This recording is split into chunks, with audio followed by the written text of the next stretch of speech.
अस्सलाम वालेकुम स्टूडेंट्स, क्या हाल है? ठीक है, स्टार्ट करेंगे। आज हम 9th फिजिक्स चैप्टर नंबर 9 के न्यूमेरिकल्स। दो ही न्यूमेरिकल हैं और दोनों में एक ही फार्मूला यूज़ होगा, rate of flow of heat का। फार्मूला मैंने लिख दिया है। फार्मूला है Q/T is equal to KA into T1 minus 2 divided by L, जिसमें ये जो Q/T है ये शो कर रहा है rate of flow of heat को, K शो कर रहा है थर्मल कंडक्टिविटी को। इसकी वैल्यू गिवन होनी चाहिए, वैसे न्यूमेरिकल्स में गिवन है, लेकिन जहाँ पे ये टॉपिक है चैप्टर के स्टार्ट में ही वहाँ पे एक टेबल बना हुआ, वो टेबल आपको तैयार करना चाहिए क्योंकि इसमें से MCQ आ सकता है। तो आपको वैल्यू गिवन हो या ना हो, आपको ये वैल्यू आनी चाहिए, तैयार होनी चाहिए।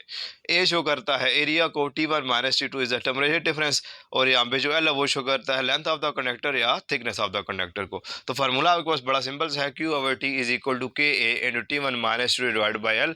टर्मिनोलॉजीज मैंने लिख दी है, एक दफ़ा इस फार्मूले को देख लीजिए, फिर इसके न्यूमेरिकल स्टार्ट करते हैं।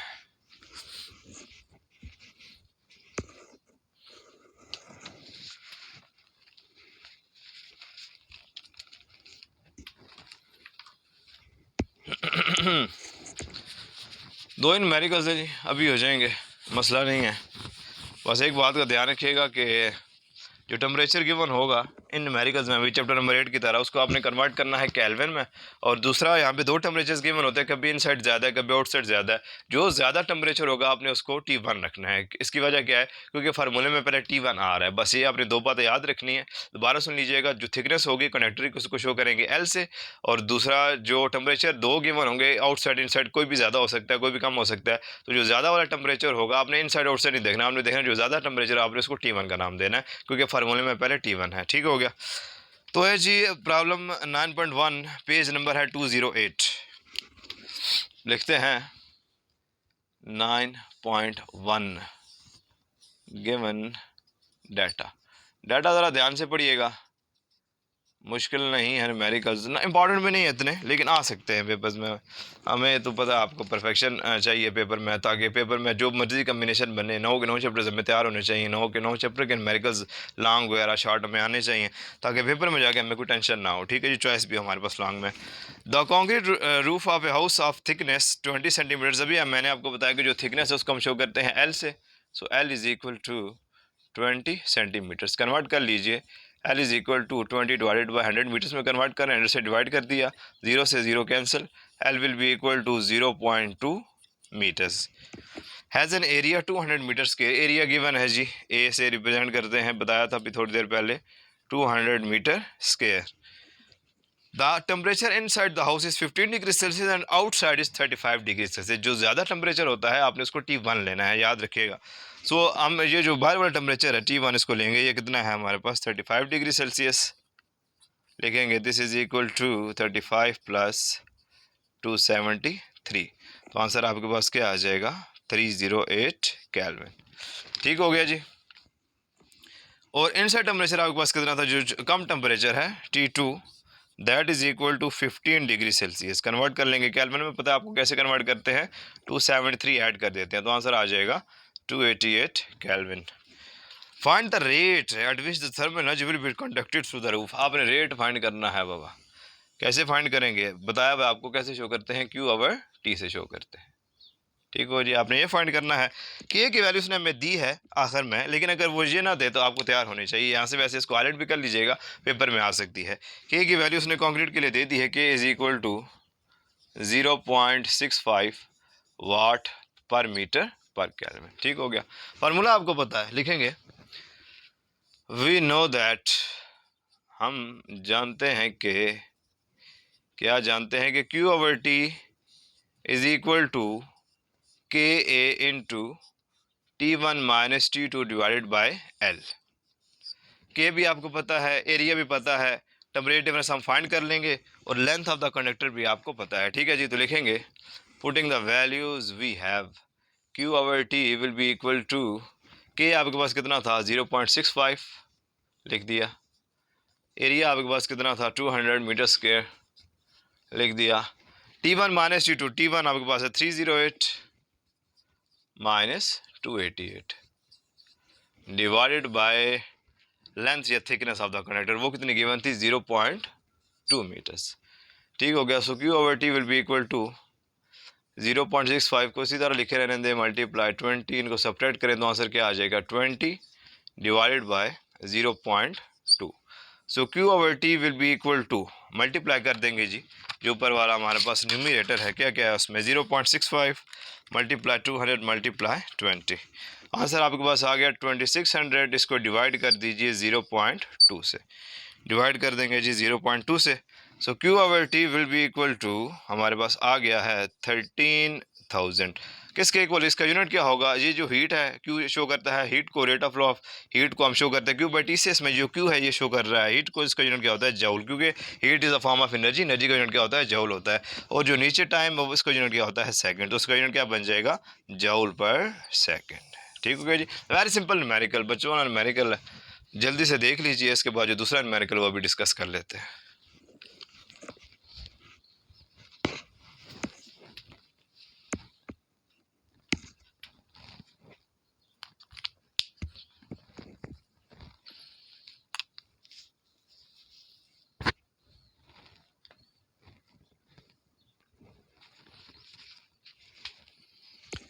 नोट कर लीजिएगा।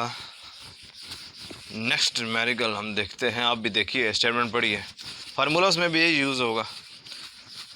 Q over T is equal to K A into T1 minus 2 divided by L। 9.2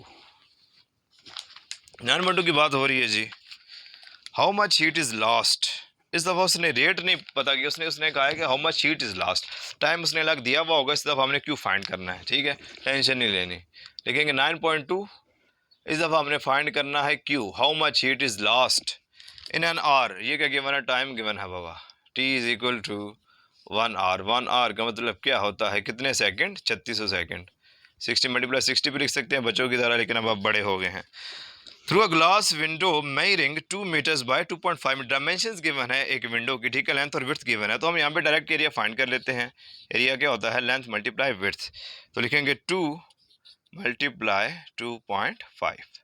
so area will be equal to, length और विड्थ गिवन थे, हमने दोनों को मल्टीप्लाई कर दिया, एरिया हमारे पास आ गया। विंडो गिवन थी रेक्टेंगुलर शेप में, मल्टीप्लाई किया तो आंसर आपके पास क्या आ जाएगा 5 मीटर स्क्वायर।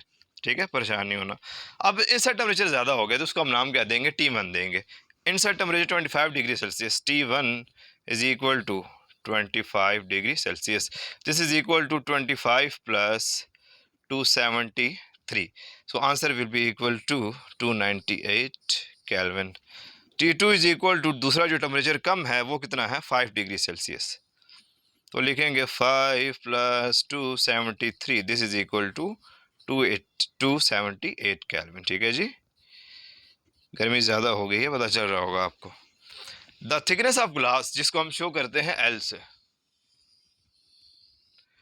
कितनी है जी 0.8 सेंटीमीटर्स, लेकिन ये स्टैंडर्ड यूनिट नहीं है, इसको हम 0.8 को क्या लिख सकते हैं 8/10 लिख सकते हैं ना, लिख सकते हैं। कन्वर्ट कर दीजिए, 8/10 है, पहले मीटर्स में जा रहे हैं। ठीक है, तो हम क्या कर देंगे 100 से मल्टीप्लाई, मतलब डिनोमिनेटर में 10 मौजूद है उससे मल्टीप्लाई कर देंगे, वैसे डिवाइड कर देंगे। So length will be equal to 8/10 की पावर क्या बन जाएगी 3 metres. Thickness will be equal to 8 multiply 10 raise पर प्लस 3 पर जाके क्या हो जाएगा -3 मीटर्स। ठीक हो गया जी, ये कुछ डाटा हमारे पास गिवन था, और एक थर्मल कंडक्टिविटी की वैल्यू उसने दे दी है लास्ट में, कितनी दी है उसने 0.8, ग्लास की वैल्यू याद कर लीजिएगा, वाट पर मीटर पर केल्विन। फार्मूला वही है क्यू ओवर टी वाला, लेकिन इस दफ़ा हम क्या करेंगे कि सिर्फ जो टी होगा ना क्यू के नीचे उसको दूसरी साइड पे ले जाएंगे, बस, और कोई डिफरेंस नहीं है। तो लिखेंगे we know that, what do you know, we know that q over t is equal to ka into t1 minus t2 divided by l, क्योंकि हमने q फाइंड करना है बाबा, तो हम ये जो t डिवाइड और उसको तो ले जाएंगे। So q will be equal to ka into T1 minus T2 divide, आप कैलकुलेशन यहाँ पे वैसे कर सकते हैं, टी को आखिर में तो लेके जाएं, लेकिन मज़ा नहीं आएगा। एक दफ़ा एक स्टेप में वैल्यूज पुट करें और वहीं पे आप कैलकुलेशन परफॉर्म कर दें, थोड़ा सा प्रोफेशनल वे में काम किया करें। तो multiply T, putting the values we have, Q will be equal to, K कितना था पापा 0.8, एरिया आपने फाइंड कर लिया था, कितना था 5 मीटर स्क्वायर। ठीक है, नज़र नहीं है तो देख सकते हैं, T1 minus T2 298 minus 278 divided by L, आपके पास थिकनेस कितनी गिवन थी 8 multiply 10 raise the power -3 multiply T आपके पास कितना था, एक आर था ना, 3600 सेकेंड्स। ठीक हो गया जी। तो लिखेंगे Q इज इक्वल टू, जो बाकी उनको मल्टीप्लाई कर दीजिए, किस किस को, 0.8 को मल्टीप्लाई कर दे 5 से, इसको मल्टीप्लाई कर दें 3600 से, तो आंसर आपके पास आया 14400, और इनको आपने जब सब्ट्रैक्ट किया तो आंसर क्या आ गया 20 divided by 8 multiply 10 raise to the power -3। अब ये जो वैल्यू है इसको 20 से मल्टीप्लाई कर दीजिए। Q will be equal to आपके पास आ गया जी 2,88,000, 2,88,000 डिवाइडेड बाई क्या है 8 मल्टीप्लाई 10 रेज़ द पावर -3। ठीक है जी। अब ये जो ऊपर वाली वैल्यू इसको आप 8 से डिवाइड कर दीजिए। Q will be equal to, इस वैल्यू को मैंने 8 से डिवाइड कर दिया, मेरे पास आंसर आया 36,000 मल्टीप्लाई 10 रेज़ पावर -3 पर जाकर क्या हो जाएगा 10 रेज़ पावर +3।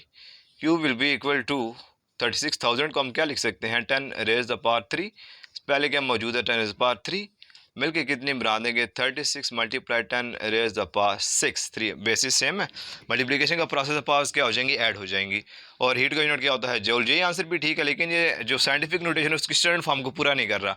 10 की पावर तो है, लेकिन पहले नॉन जीरो डिजिट के बाद डेसिमल पॉइंट नहीं है, वो हम शिफ्ट कर लेंगे। हम डेसिमल पॉइंट को यहाँ से यहाँ शिफ्ट करेंगे। कैसे शिफ्ट करेंगे, लेफ्ट साइड पे शिफ्ट करते हुए जितने डिजिट शिफ्ट करते हैं उतने 10 की पॉजिटिव पावर से मल्टीप्लाई करते हैं। तो मैं एक डिजिट शिफ्ट कर रहा हूँ, 10 की पावर 1 से मल्टीप्लाई कर देंगे, मल्टीप्लाई 10 की पावर 1, पहले क्या मौजूद था 10 की पावर 6। सो answer, final answer will be 3.6 multiply 10 raise the power 6 + 1 आजकल कितने होते हैं 7 जूल्स। हीट का यूनिट क्या होता है जूल। ठीक है जी। यही दो न्यूमेरिकल्स हैं 9th चैप्टर के, इनको अच्छी तरह से देख लीजिए, नोट करना चाहें तो नोट कर लीजिए। अल्लाह हाफिज़।